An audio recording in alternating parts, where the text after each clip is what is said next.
اعوذ باللہ من الشیطان الرجیم بسم اللہ الرحمن الرحیم۔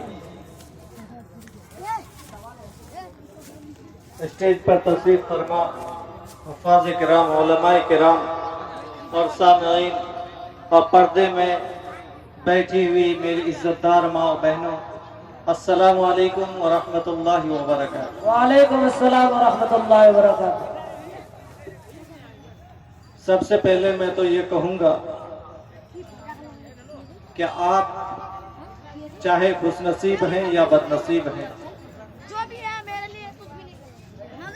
کہ جس کو محبت ہے تو یقین بھی ہوتا ہے،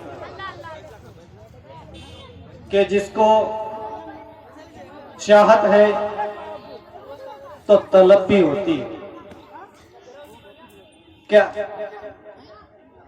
جو کرتا ہے دین کی قدر اللہ اسے دیتے ہیں دین، اور ناقدروں سے اللہ لیتے ہیں چھین۔ تو افسوس اس بات سے ہے کہ بعد نماز مغرب سے آپ کے علاقے، آپ کے مکتب اور آپ کے سماج کے بچے اور بچیاں آپ سے مخاطب تھے، لیکن افسوس اس بات سے ہے کہ آپ کے یہ بچے اور بچیاں تب تک فعال اور باشعور تب تک نہیں ہو سکتے جب تک آپ ان کے حوصلے کو نہیں بڑھائیں گے۔ یہ آپ کی ذمہ داری اور آپ کے اوپر فرض ہے کہ آپ اپنے بچے، آپ اپنی نسلوں کو کیسا دیکھنا چاہتے ہیں ویسا آپ کو اپنا رویہ اپنانا پڑے گا۔ آپ یہ بتائیے کہ جہاں دین کی باتیں ہوں، جو بچے آپ کے سامنے ایک اشعار پڑھتے ہوں اور وہیں پر جو بڑے شاعر آ کے آپ کے سامنے ایک اشعار پڑھتے ہوں، کیا دونوں اشعار چاہے وہ اشعار کیسے بھی ہیں، وہ دونوں ہی اشعار اللہ اور اللہ کے رسول کے حکم کے مطابق آپ کے سامنے پڑھنے کو تیار ہے؟ نہ بچہ اپنے گھر سے پڑھتا ہے، نہ ہی بڑا شاعر اپنے گھر سے پڑھتا ہے۔ آپ نے بڑا اسٹیج بنایا ہے، آپ نے بڑا سامیانہ سجایا ہے، آپ نے لائٹ کا بھی انتظام کیا ہے، آپ نے مائک کا بھی انتظام کیا ہے، لیکن افسوس ہم کب سمجھیں گے کہ ہم جب اپنے بچے کو 2 روپے دیتے ہیں اور اس 2 روپے کی پوری خیال رکھتے ہیں کہ میرا بچہ 2 روپے کا سامان مکمل لے کر کے آئے، لیکن آپ یہاں 50,000 کا سامیانہ سجائے ہیں، آپ کو اس کا خیال نہیں ہے۔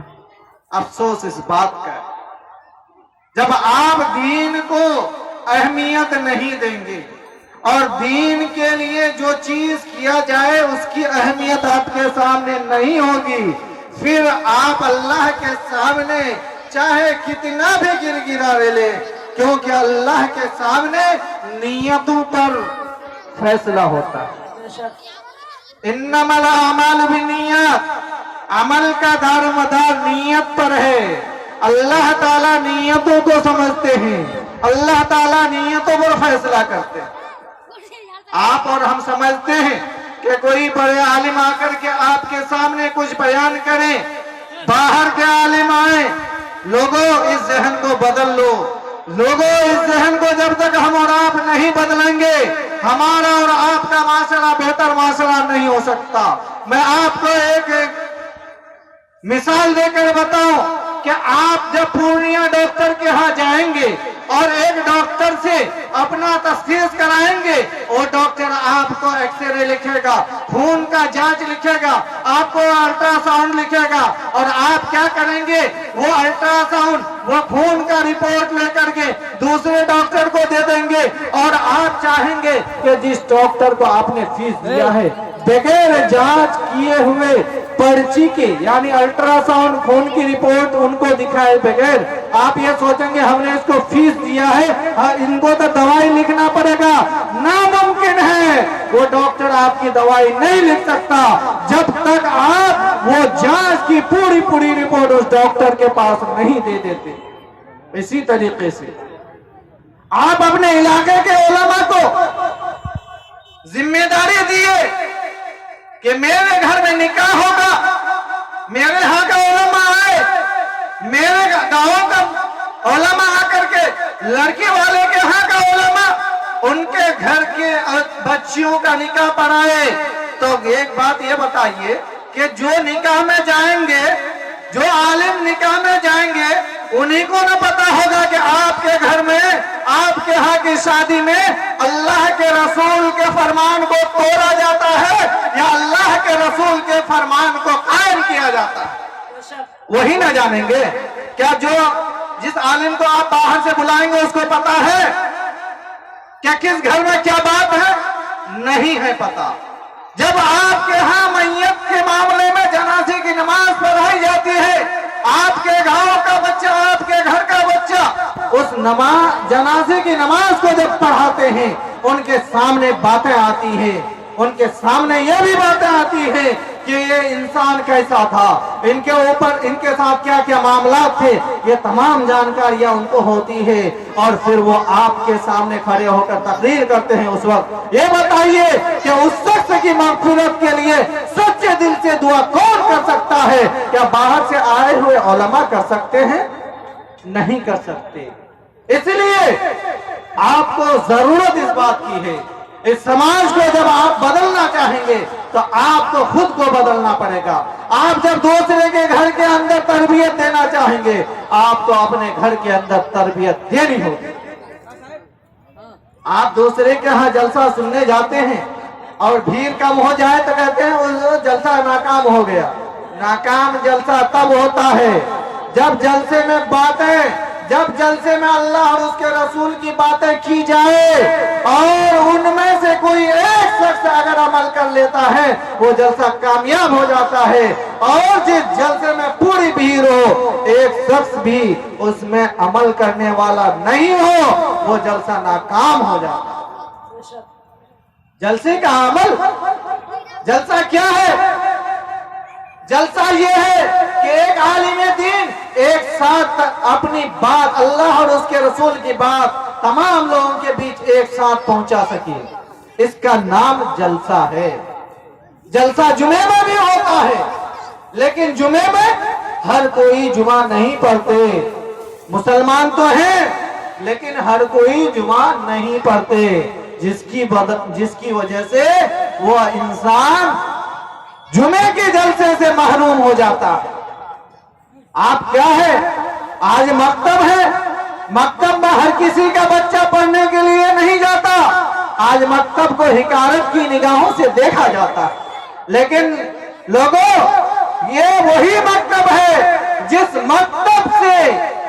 मकतब का सिलसिला असहाबे सुफ़ा से मिलता है। असहाबे सुफ़ा से मकतब का सिलसिला चालू हुआ। अल्लाह के रसूल ने मकतब कायम वहां की और उस मकतब का सिलसिला पूरी दुनिया में राइज हुआ। पूरी दुनिया में मकतब चला। आप 10 साल 20 साल पीछे चलिए, मदरसे उतने नहीं थे, मकातिब थे, हर मोहल्ले में एक एक मकतब था। उस वक्त का एक गरीब का बच्चा भी मकतब में पढ़ता था। लेकिन आज क्या हाल है कि अमीर गरीब के बच्चे तो दूर की बात है, अमीर के बच्चे मकतब को हिकारत की निगाह से देखते हैं। लोगों, एक बात गौर कीजिएगा कि अल्लाह ने इल्म दीन के अंदर वो खासियत रखी है कि इल्म दीन के बगैर कोई साइंसदान नहीं हो सकता। इल्म दीन के बगैर कोई भी रिसर्च अधूरा है। कुरान की तिलावत, कुरान के रिसर्च के बगैर कोई हो, वो मुसलमान हो चाहे वो किसी भी मजहब का मानने वाला हो, वो रिसर्च पूरा नहीं कर सकता है। जब ये यकीन है, ये कामिल है, ये ईमान मुकम्मल है कि कुरान इंसानियत के लिए ही नहीं बल्कि पूरी दुनिया के लिए, इंसान ही नहीं हर चीज के लिए एक हिदायत का जरिया है, फिर कुरान से हमारी दूरी इतनी क्यों है? हम नाकदरी क्यों करते हैं? आप 10 आदमी बैठे हैं, अल्लाह गवाह है,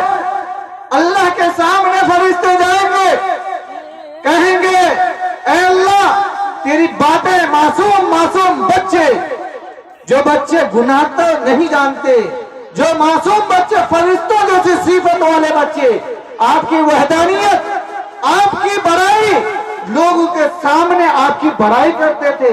कुछ ही लोग थे जो आपकी बातों को उन बच्चे के जबान से सुनते थे। आप ये जानते हैं कि अल्लाह के रसूल की हदीस है कि दुआ जब मांगी जाए तो वसीला बच्चों की भी दी जाए, वसीला बुजुर्गों की दी जाए, वसीला सफेद दाढ़ी वालों की दी जाए। अल्लाह ताला बच्चों की दुआ रद्द नहीं करते, सफेद दाढ़ी वालों की अल्लाह लाज रखते हैं। तो अब बताइए, आपके सामने बच्चों की कीमत नहीं है? यही बच्चे मुस्तकबिल है, यही बच्चे, कल हम भी बच्चे थे, आप भी बच्चे थे। आज अगर कोई मास्टर बने, कोई आलिम बने, कोई प्रोफेसर बने, कोई इंजीनियर बने, अल्लाह की कसम कल वो भी बच्चे थे। उनकी अगर उनके तरबियत में बेतवज्जही होती, उनकी तरबियत में अगर लोगों की चाहत नहीं होती तो आज वो मास्टर नहीं बन पाते, आज इंजीनियर नहीं बन पाते, आज आलिम नहीं बन पाते।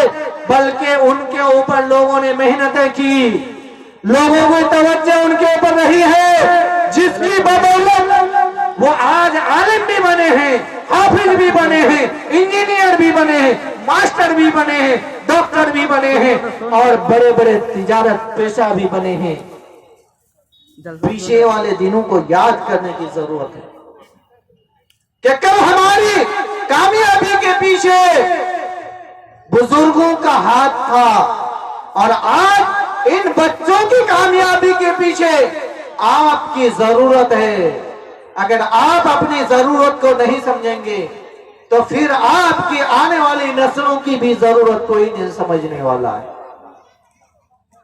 लोगों, आखिरी बात मैं लंबी तकरीर नहीं करता, मैं तो सिर्फ इतना कहना चाहूंगा कि अल्लाह के रसूल की सीरत को अपना लीजिए, कदरदानी इस दिल के अंदर अपना लीजिए कि जिस चीज की अल्लाह ने कदर करने का हुक्म दिया है उस चीज की कदर कर लीजिए, बेड़ा पार हो जाएगा। अल्लाह ने क्या कहा? कुरान की कदर करो। अल्लाह ने क्या कहा? हदीस की कदर करो। अल्लाह ने क्या कहा? बच्चों की कदर करो। अल्लाह ने क्या कहा? माँ बाप की कदर करो। अल्लाह ने क्या कहा? दीन की कदर करो। अल्लाह ने क्या कहा? वक्त की कदर करो। वक्त किसी का इंतजार नहीं करता है, वक्त जो हाथ से निकल जाता है। कौन देख कर आया कि 1 घंटा के बाद आप तकरीर सुनने के लिए आएंगे और आप इस रोए जमीन के ऊपर हयाती रहेंगे? कौन देख कर आया कि हम इस वक्त खड़े हैं 10 मिनट एक सांस और हमारी निकले कि ना निकले? कौन देख कर आया? आपको पता है, अल्लाह के रसूल की हदीस है कि जब इंसान नेक काम करने की नीयत करता है, फरिश्ते फौरन लिख लेते हैं, फौरन लिख लेते हैं। और जब इंसान गुनाह करता है तो नेकी के फरिश्ते उनको उस वक्त तो रोकते हैं। असर की नमाज के बाद अगर कोई गुनाह होता है तो मगरिब की नमाज जब तक उसका वक्त है तब तक नेकी के फरिश्ते उस गुनाह के फरिश्ते को उस गुनाह को लिखने के लिए नहीं देते हैं, इस उम्मीद पर कि शायद ये गुनहगार मगरिब की नमाज पढ़ने को जाए।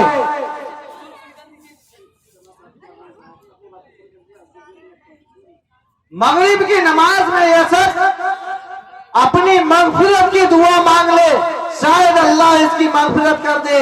इसीलिए आपको हमको जरूरत इस बात की है, एक रोजा जलसा, अल्लाह का शुक्र है कि आज एक रोजा जलसा हम कई जगह पर जलसे में अब जाना, जलसे का सिलसिला शुरू हो चुका है।